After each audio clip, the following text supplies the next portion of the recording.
जरा सोचिए, एक इंसान जो कभी दुनिया के सबसे महंगे सूट्स पहनता था, जिसकी गराज में फरारी खड़ी रहती थी, जिसके बैंक अकाउंट में करोड़ों रुपए थे, वही इंसान एक दिन अचानक सब कुछ बेचकर हिमालय की ऊंची चोटियों पर चला जाता है।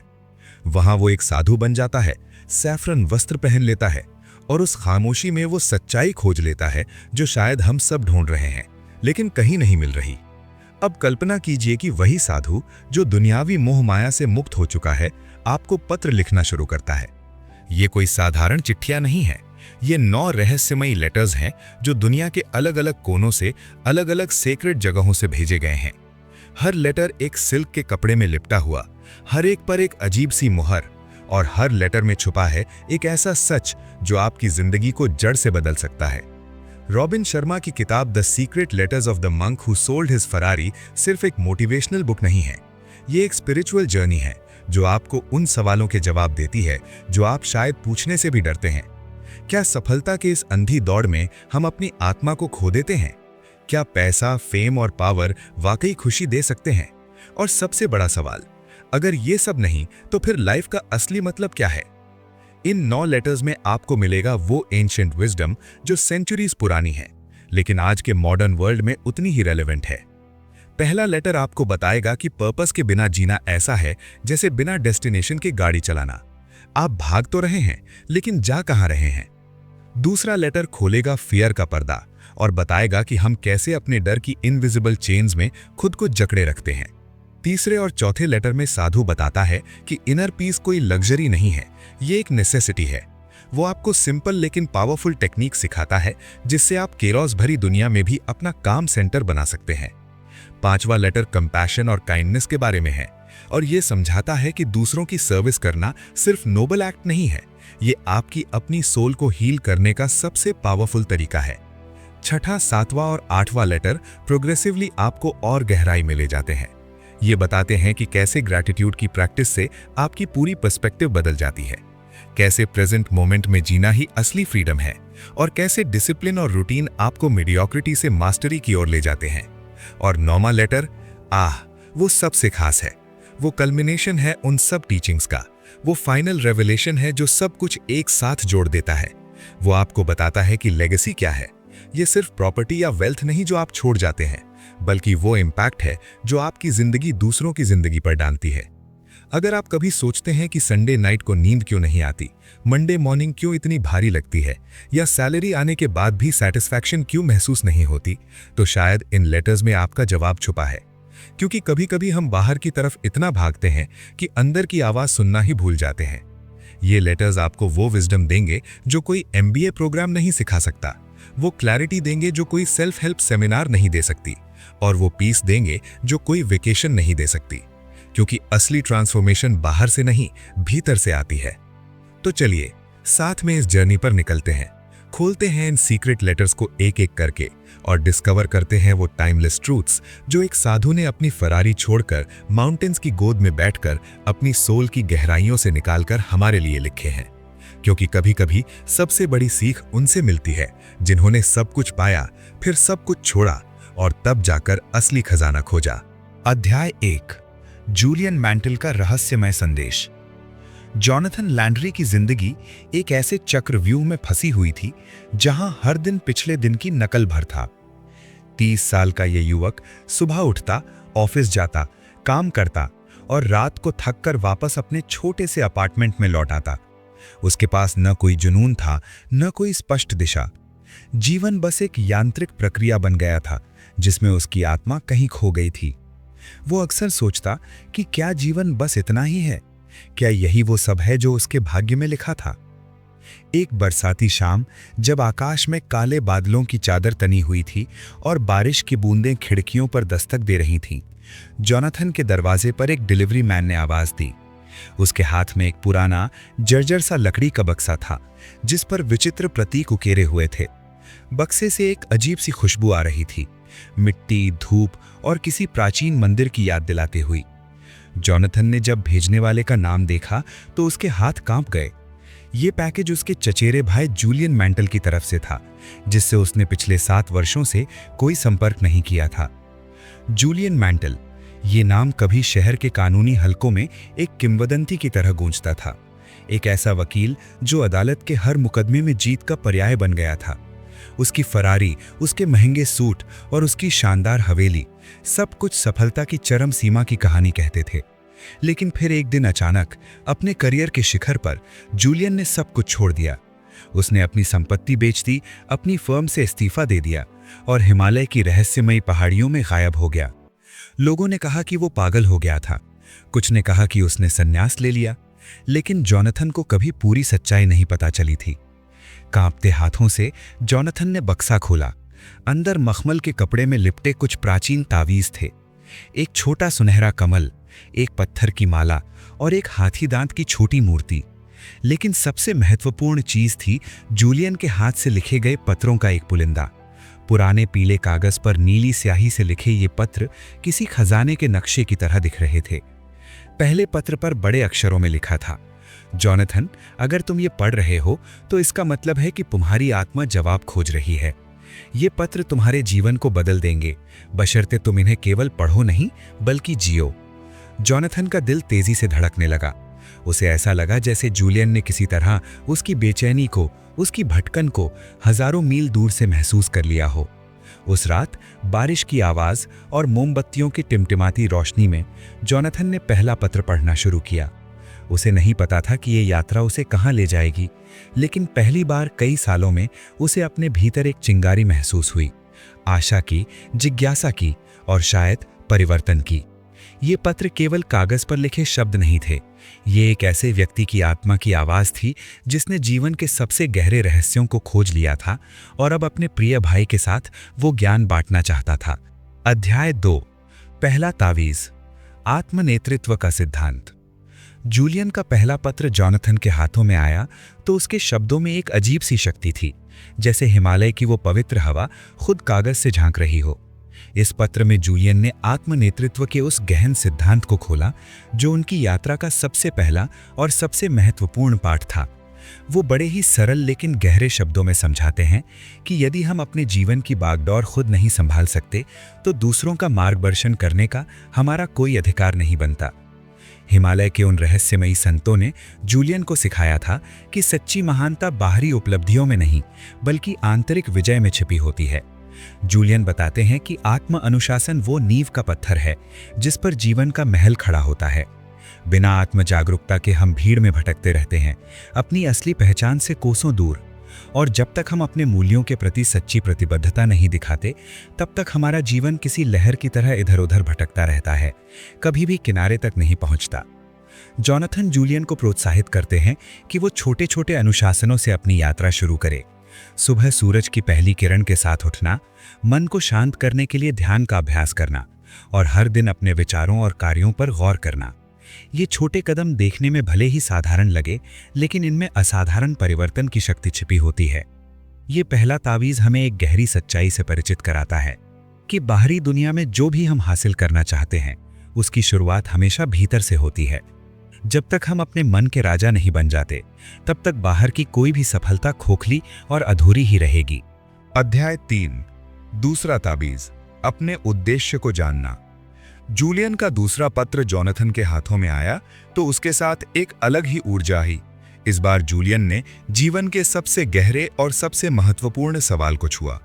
हमारे अस्तित्व का उद्देश्य क्या है?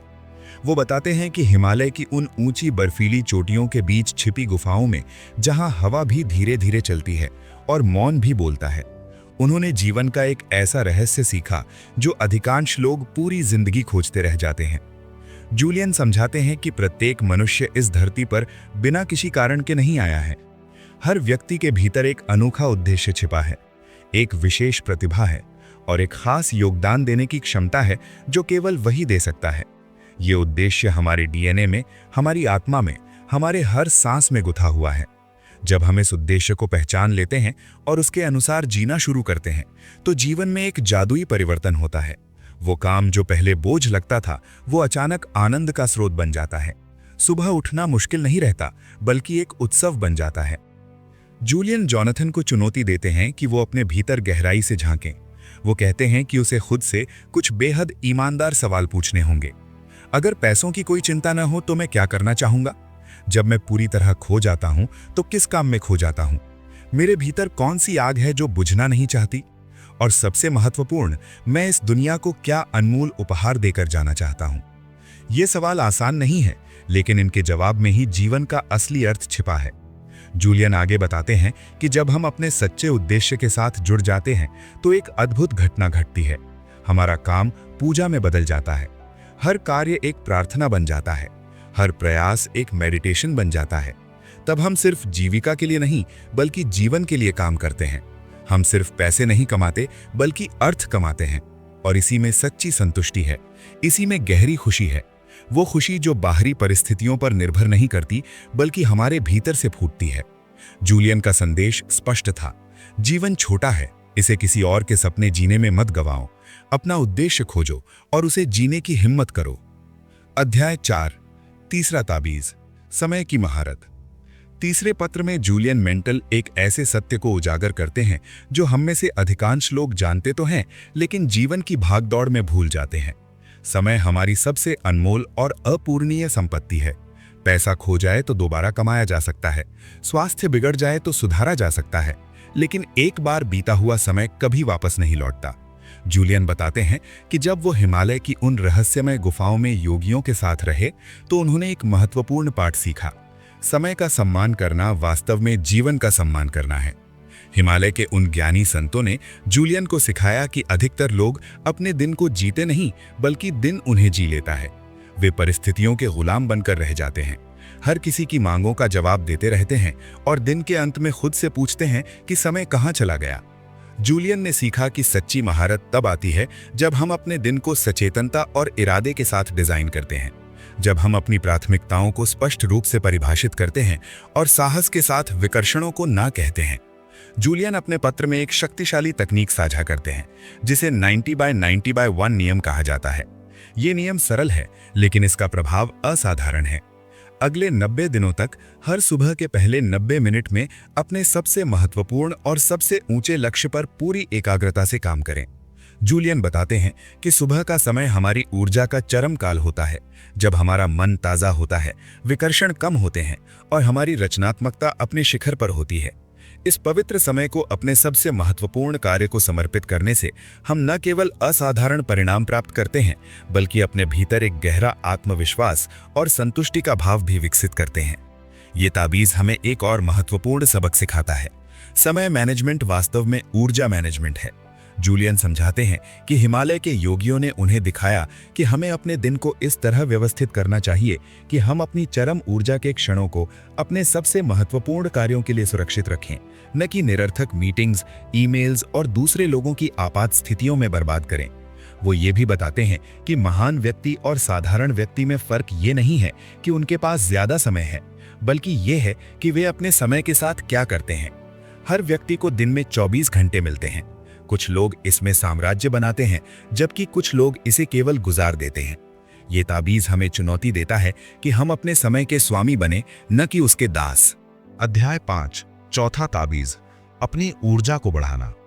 जब जॉनथन ने जूलियन का चौथा पत्र खोला तो उसमें एक सच्चाई छिपी थी जो आधुनिक जीवन में अक्सर भुला दी जाती है। जूलियन ने लिखा था कि हमारी शारीरिक, मानसिक और भावनात्मक ऊर्जा वो अदृश्य मुद्रा है जिससे हम अपने जीवन के हर पल को खरीदते हैं। जब हमारी ऊर्जा का खजाना खाली होता है तो हमारे सपने, हमारे रिश्ते, यहाँ तक कि हमारी खुशियाँ भी धुंधली पड़ने लगती हैं। ये सिर्फ थकान की बात नहीं है, बल्कि ये उस जीवन शक्ति के बारे में है जो हमें सुबह बिस्तर से उठाकर दुनिया को गले लगाने की प्रेरणा देती है।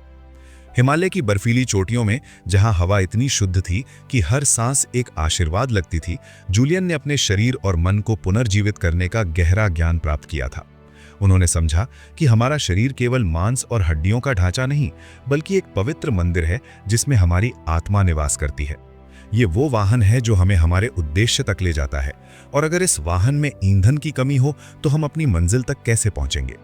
जूलियन ने देखा था कि सिवाना के मॉन्क्स प्रतिदिन भोर में उठकर योग और प्राणायाम करते थे, जैसे कोई अपने सबसे कीमती रत्न को संवारता है। वे जानते थे कि स्वस्थ भोजन सिर्फ पेट भरने का साधन नहीं, बल्कि शरीर को ऊर्जा देने वाला पवित्र अमृत है। जूलियन ने जोनाथन को यह भी बताया कि उच्च ऊर्जा वाले लोगों में खास चमक होती है जो दूसरों को भी प्रेरित करती है। ऐसे लोग अधिक योगदान देते हैं क्योंकि उनके पास देने के लिए अधिक है। वे अधिक प्रेम करते हैं क्योंकि उनका हृदय जीवंतता से भरा होता है और वे एक ऐसा जीवन जीते हैं जो वास्तव में जीवन कहलाने योग्य है। जूलियन ने समझाया कि जब हम अपनी ऊर्जा का ख्याल रखते हैं तो हम केवल अपनी उत्पादकता नहीं बढ़ाते, बल्कि जीवन की उस गुणवत्ता को छूते हैं जहां हर दिन एक उत्सव बन जाता है। उन्होंने लिखा था कि नियमित व्यायाम मात्र शरीर को फिट रखना नहीं है, बल्कि यह मन को शांत करने और आत्मा को मजबूत बनाने का एक तरीका है। पर्याप्त नींद वो पुनर्स्थापना का समय है जब हमारा शरीर खुद को ठीक करता है और अगले दिन के लिए तैयार होता है। और प्राणायाम वो प्राचीन विद्या जो सांसों के माध्यम से हमारी प्राण ऊर्जा को संतुलित करती है। ये सब मिलकर एक ऐसा जीवन बनाते हैं जो जीवंत और अर्थपूर्ण हो। अध्याय 6, पांचवा ताबीज, व्यक्तिगत उत्कृष्टता को अपनाना। जूलियन का पांचवा पत्र जोनाथन के हाथों में आया तो उसकी उत्सुकता चरम पर थी। इस पत्र में जूलियन ने एक ऐसे सत्य को उजागर किया जो जीवन को पूरी तरह बदल देने की क्षमता रखता है: निरंतर सुधार और व्यक्तिगत विकास की अटूट यात्रा। जूलियन लिखते हैं कि हिमालय की गुफाओं में रहने वाले उन संतों ने उन्हें एक महत्वपूर्ण रहस्य बताया था। दुनिया के सबसे महान लोग, चाहे वे कलाकार हों, वैज्ञानिक हों या आध्यात्मिक गुरु, सभी में एक समान गुण होता है: वे कभी भी सीखना बंद नहीं करते। उनके लिए जीवन एक अंतहीन क्लासरूम है जहां हर अनुभव, हर मुलाकात और हर चुनौती एक नया पाठ लेकर आती है। जूलियन बड़े ही मार्मिक तरीके से समझाते हैं कि असली सफलता किसी मंजिल पर पहुंचना नहीं, बल्कि हर दिन खुद का थोड़ा बेहतर संस्करण बनने की प्रतिबद्धता है। उन्होंने संतों से सीखा कि जब हम अपने विकास को रोक देते हैं तो असल में हम पीछे जाने लगते हैं, क्योंकि दुनिया तो लगातार आगे बढ़ती रहती है। जूलियन इस विचार को एक खूबसूरत उपमा से स्पष्ट करते हैं: हम एक बहती नदी में तैरने वाले तैराक की तरह हैं। अगर हम तैरना बंद कर दें तो धारा हमें वापस बहा ले जाती है। पत्र में जूलियन ने काइज़ेन की जापानी अवधारणा को विस्तार से साझा किया, जो निरंतर सुधार के छोटे छोटे लेकिन निरंतर कदमों पर आधारित है। ये फिलॉसफी बताती है कि बड़े परिवर्तन रातों रात नहीं होते, बल्कि हर दिन किए गए छोटे छोटे सुधारों का संचित परिणाम होते हैं। जूलियन ने एक प्रेरक उदाहरण दिया: अगर आप हर दिन केवल 1% बेहतर बनते हैं तो साल के अंत तक आप पहले से 37 गुना बेहतर इंसान बन चुके होंगे। ये गणित नहीं, बल्कि जीवन का जादू है। संत उन्हें सिखाते थे कि महानता कोई विशाल छलांग नहीं, बल्कि हर दिन उठाए गए छोटे छोटे कदमों की एक सुंदर यात्रा है। जूलियन ने जोनाथन को कुछ ठोस और व्यावहारिक सुझाव भी दिए। उन्होंने लिखा कि प्रतिदिन कम से कम 30 मिनट कुछ सार्थक पढ़ना जीवन को समृद्ध बनाता है, चाहे वो किताबें हों, लेख हों या किसी महान व्यक्ति की जीवनी। हर हफ्ते कुछ नया सीखने की कोशिश करना, एक नई भाषा, एक नया कौशल या किसी अपरिचित विषय के बारे में जानकारी हासिल करना मस्तिष्क को जवान और सक्रिय रखता है। लेकिन सबसे महत्वपूर्ण बात जो जूलियन ने कही थी वो थी अपनी कमजोरियों को पहचानना और उन पर ईमानदारी से काम करना। उन्होंने बताया कि संत कहते थे, जहां तुम्हारा डर है वहीं तुम्हारी ग्रोथ का रास्ता छिपा है। अपनी कमजोरियों से भागना आसान है, लेकिन उनका सामना करना और उन्हें अपनी ताकत में बदलना ही असली साहस और उत्कृष्टता की निशानी है। इस पत्र में जूलियन की आवाज में एक नया आत्मविश्वास और शांति थी जो जोनाथन को छू गई। ये ताबीज सिर्फ सफल होने के बारे में नहीं था, बल्कि एक ऐसे इंसान बनने के बारे में था जो हर दिन अपनी पूर्ण क्षमता के करीब पहुंचता जाए। अध्याय 7, छठा ताबीज, सेवा का मार्ग। जब जूलियन ने छठे पत्र की मोहर तोड़ी तो उनकी आंखों में एक अलग ही चमक थी। ये वो सबक था जिसने उनके जीवन को पूरी तरह से बदल दिया था और अब वे इसे अपने पुराने मित्र जोनाथन के साथ साझा करने जा रहे थे। इस ताबीज में छिपा था सेवा और समर्पण का वो गहन रहस्य जो हिमालय के संतों ने सदियों से संजो कर रखा था। जूलियन ने धीरे से समझाया कि जीवन की सच्ची खुशी किसी बैंक बैलेंस में नहीं, बल्कि दूसरों की सेवा करने और उनके जीवन में सकारात्मक बदलाव लाने में निहित है। हिमालय की उन ऊंची चोटियों पर जहां हवा भी पवित्रता से भरी थी, संतों ने उन्हें ब्रह्मांड के एक शाश्वत नियम से परिचित कराया था: जितना अधिक हम देते हैं उतना ही अधिक हमें मिलता है। ये कोई साधारण कहावत नहीं थी, बल्कि प्रकृति का एक अटल सिद्धांत था। जैसे नदी जितना पानी बहाती है उतना ही अधिक स्रोत से प्राप्त करती है। जूलियन की आवाज में गहराई थी जब उन्होंने जोनाथन से कहा, हमें अपने जीवन में एक दाता बनना होगा, ना कि लेने वाला। जब हम केवल लेने की सोच में जीते हैं तो हमारा हृदय संकुचित हो जाता है, लेकिन जब हम देना शुरू करते हैं तो हमारी आत्मा विस्तृत होती है। उन्होंने बताया कि कैसे छोटे छोटे दयालुता के कार्य, एक मुस्कान, एक सहायता का हाथ, किसी की बात ध्यान से सुनना, दुनिया को धीरे धीरे लेकिन निश्चित रूप से एक बेहतर जगह बना सकते हैं। ये बड़े बड़े दान की बात नहीं थी, बल्कि उस निस्वार्थ भावना की थी जो हर छोटे काम में झलकनी चाहिए। सबसे महत्वपूर्ण बात यह थी कि ये ताबीज हमें एक गहरा सत्य याद दिलाता है। हमारी असली विरासत इस बात में नहीं है कि हमने जीवन में कितना धन इकट्ठा किया, कितने पुरस्कार जीते या कितनी सफलता हासिल की। हमारी सच्ची विरासत इस बात में है कि हमने दूसरों के जीवन में क्या योगदान दिया, कितने लोगों के चेहरे पर मुस्कान लाई और कितने दिलों को छू पाए। क्योंकि जब हम इस दुनिया को छोड़कर जाएंगे तो लोग हमारी कारों या घरों को नहीं, बल्कि हमारी दयालुता और सेवा भाव को याद रखेंगे। अध्याय आग, 7वां ताबीज, परिवार और रिश्तों की शक्ति। जूलियन का 7वां पत्र जोनाथन के हाथों में आया तो उसमें एक ऐसी सच्चाई छिपी थी जो शायद सबसे कठिन थी स्वीकार करना। यह पत्र रिश्तों की उस पवित्रता के बारे में था जिसे हम अक्सर सफलता की अंधी दौड़ में कहीं पीछे छोड़ाते हैं। जूलियन ने अपने दिल का दरवाजा खोलते हुए लिखा कि कैसे उन्होंने अपने करियर की चमक दमक में अपने सबसे प्रिय लोगों को धीरे धीरे खो दिया। वो याद करते हैं उन गिनी चुने शामों को जब उनकी बेटी उनसे मिलने ऑफिस आती थी और वे मीटिंग्स में इतने व्यस्त होते थे कि बस एक झटपट गले लगाकर उसे वापस भेज देते थे। वो उन जन्मदिनों को याद करते हैं जो वो चूक गए, उन सालगिरहों को जो फाइलों के बीच कहीं दफन हो गईं। हिमालय की उन शांत गुफाओं में जब सेज योगी ने उन्हें परिवार के महत्व का पाठ पढ़ाया, तब जाकर जूलियन को एहसास हुआ कि सच्ची संपत्ति बैंक बैलेंस में नहीं, बल्कि उन दिलों में बसती है जो आपको बेशर्त प्यार करते हैं। योगी ने उन्हें बताया कि जीवन के अंतिम पलों में कोई भी अपनी कार, बंगला या पद के बारे में नहीं सोचता। लोग बस अपने प्रियजनों को अपने पास चाहते हैं। ये सीख जूलियन के लिए एक जागृति का क्षण था, जैसे किसी ने अंधेरे कमरे में अचानक रोशनी कर दी हो। जूलियन जोनाथन से विनती करते हैं कि वे अपने परिवार के साथ सिर्फ टाइम नहीं, बल्कि क्वालिटी टाइम बिताएं। वे समझाते हैं कि एक साथ बैठकर खाना खाना, बिना मोबाइल फोन के बातचीत करना, अपने बच्चों के सपनों को ध्यान से सुनना, यही वे छोटे छोटे पल हैं जो बाद में अनमोल यादों में बदल जाते हैं। जूलियन लिखते हैं कि प्रेम व्यक्त करना केवल शब्दों में नहीं, बल्कि उपस्थिति में है, फिजिकली और इमोशनली दोनों तरह से। जब आप अपने प्रियजनों के साथ हों तो पूरी तरह से वही रहें, ना कि आधा दिमाग ऑफिस के प्रेजेंटेशन पर लगाएं। सबसे मार्मिक बात जो जूलियन कहते हैं वो ये है कि दुनिया की कोई भी उपलब्धि, कोई भी प्रमोशन, कोई भी अवार्ड उन टूटे हुए रिश्तों की भरपाई नहीं कर सकता जिन्हें हमने अपनी महत्वाकांक्षा की वेदी पर बलिदान कर दिया हो। वे चेतावनी देते हैं कि सक्सेस की सीढ़ी चढ़ते चढ़ते ये मत भूल जाना कि वो सीढ़ी किस दीवार के सहारे टिकी है, और अगर वो दीवार यानी आपका परिवार कमजोर हो गया तो सारी सफलता धराशाही हो जाती है। ये ताबीज सिखाता है कि असली ताकत रिलेशनशिप्स में इन्वेस्ट करने से आती है, और ये इन्वेस्टमेंट हमेशा सबसे बड़ा रिटर्न देता है, प्यार, सुकून और खुशी के रूप में। अध्याय 9, 8वां ताबीज, वर्तमान क्षण में जीना। जब जूलियन का 8वां पत्र जोनाथन के हाथों में पहुंचा तो उसमें एक ऐसी सच्चाई छुपी थी जो आधुनिक जीवन की सबसे बड़ी त्रासदी को उजागर करती है। जूलियन अपने शब्दों में गहरी संवेदनशीलता के साथ समझाते हैं कि हम में से अधिकांश लोग एक अजीब किस्म की मानसिक यात्रा में फंसे रहते हैं, जहां हमारा शरीर तो वर्तमान में होता है, लेकिन हमारा मन या तो बीते हुए कल की गलतियों, पछतावों और दुखों की भूल भुलैया में भटक रहा होता है, या फिर आने वाले कल की अनिश्चितताओं, चिंताओं और डर के अंधेरे में खोया रहता है। इस मानसिक अस्थिरता में हम उस एकमात्र समय को खो देते हैं जो वास्तव में हमारा है, जो सच में हमारे पास है। ये वर्तमान क्षण, ये अभी, ये पल। हिमालय की शांत गुफाओं में जहां समय मानो थम सा गया हो, प्राचीन योगियों ने जूलियन को माइंडफुलनेस और मेडिटेशन की वो पवित्र कला सिखाई जो सदियों से उनकी परंपरा का हिस्सा रही है। उन्होंने जूलियन को बताया कि वर्तमान क्षण ही एकमात्र वास्तविकता है। अतीत तो बस एक स्मृति है और भविष्य केवल एक कल्पना। जब हम अतीत या भविष्य में जीते हैं तो हम वास्तव में एक भ्रम में जी रहे होते हैं। जूलियन ने सीखा कि प्रत्येक सांस, प्रत्येक कदम, प्रत्येक क्षण को पूर्ण जागरूकता के साथ जीना ही सच्ची स्वतंत्रता है। वह जोनाथन को समझाते हैं कि चाहे आप अपनी सुबह की चाय की चुस्की ले रहे हों, किसी प्रियजन से बात कर रहे हों, या बस चलते हुए अपने पैरों के नीचे की जमीन को महसूस कर रहे हों, हर गतिविधि एक ध्यान बन सकती है यदि आप पूर्णतः उपस्थित रहें। ये 8वां ताबीज हमें एक क्रांतिकारी सत्य से परिचित कराता है।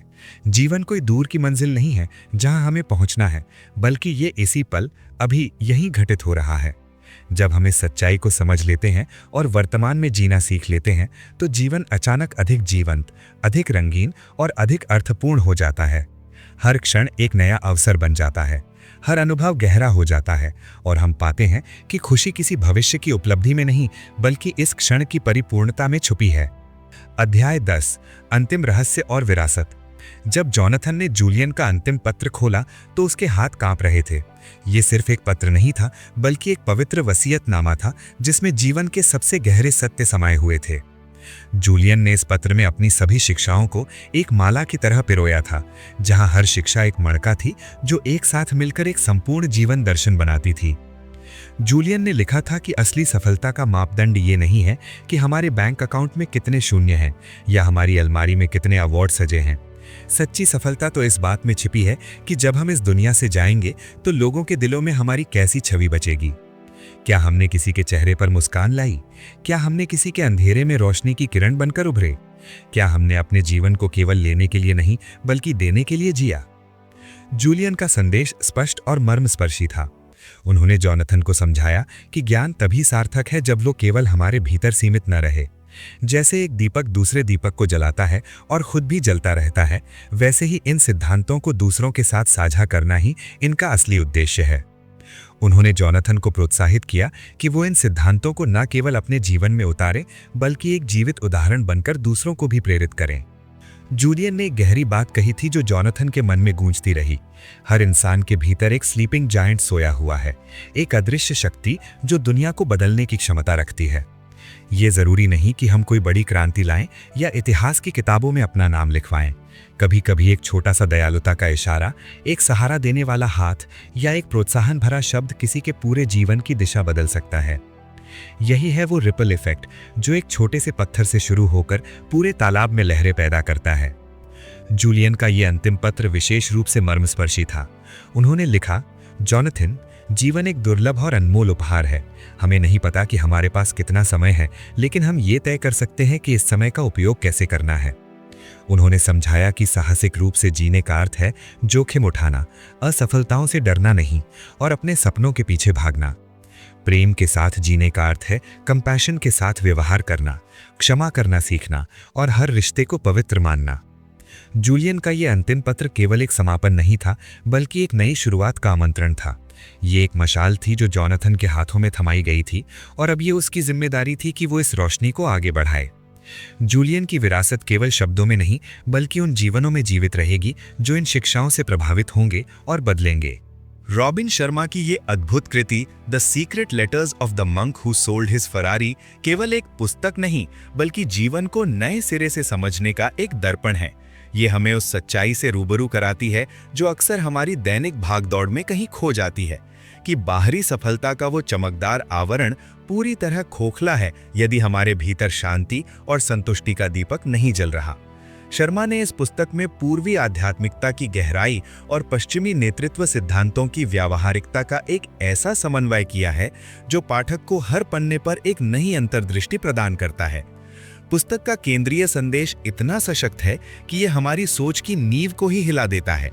हर इंसान के भीतर असीमित संभावनाओं का एक अनछुआ खजाना छिपा है, लेकिन इसे खोलने की चाबी हमारे अपने हाथों में है। ये चाबी है साहस की, अपने कंफर्ट जोन की उन दीवारों को तोड़ने का साहस जो हमने खुद अपने चारों ओर खड़ी कर ली हैं। शर्मा बड़ी मार्मिकता से समझाते हैं कि निरंतर विकास केवल एक विकल्प नहीं बल्कि एक जीवन शैली है जो हमें अपनी पूर्ण क्षमता तक पहुंचाती है। वे जोर देकर कहते हैं कि संतुलन जीवन की वो धुरी है जिस पर सब कुछ टिका है, चाहे वो करियर की महत्वाकांक्षा हो, स्वास्थ्य की चिंता, रिश्तों की गहराई या आध्यात्मिकता की खोज। विशेष रूप से प्रभावशाली है पुस्तक का ये दर्शन कि समय कोई साधारण संसाधन नहीं बल्कि हमारी सबसे अनमोल संपत्ति है, एक ऐसी संपत्ति जो एक बार खर्च हो जाने पर वापस नहीं आती। यह हमें चुनौती देती है कि हम गहराई से विचार करें कि क्या हम अपने दिन उन चीज़ों पर बिता रहे हैं जो वास्तव में मायने रखती हैं, या फिर हम उन क्षणभंगुर व्यस्तताओं में उलझे हैं जो सतह पर तो महत्वपूर्ण लगती हैं लेकिन हमारी आत्मा को कोई पोषण नहीं देती। अंततः ये कृति एक जीवंत और प्रेरणादायक मार्गदर्शिका है जो हमें ये समझने में मदद करती है कि असली धन का माप बैंक बैलेंस से नहीं होता, ये मापा जाता है उस आंतरिक शांति से जो हमारे दिल में बसती है, उन प्रेमपूर्ण रिश्तों से जो हमारे जीवन को समृद्ध बनाते हैं और उस अर्थपूर्ण उद्देश्य से जो हर सुबह हमें जगाता है और हमें ये एहसास दिलाता है कि हमारा अस्तित्व सार्थक है। उम्मीद है कि आपको ये वीडियो पसंद आया होगा। अगर आपको पसंद आए हैं तो फिर कमेंट सेक्शन में कमेंट जरूर लिखें और चैनल को सब्सक्राइब जरूर कीजिए। मिलते हैं अगली वीडियो में, तब तक के लिए थैंक यू और टेक केयर।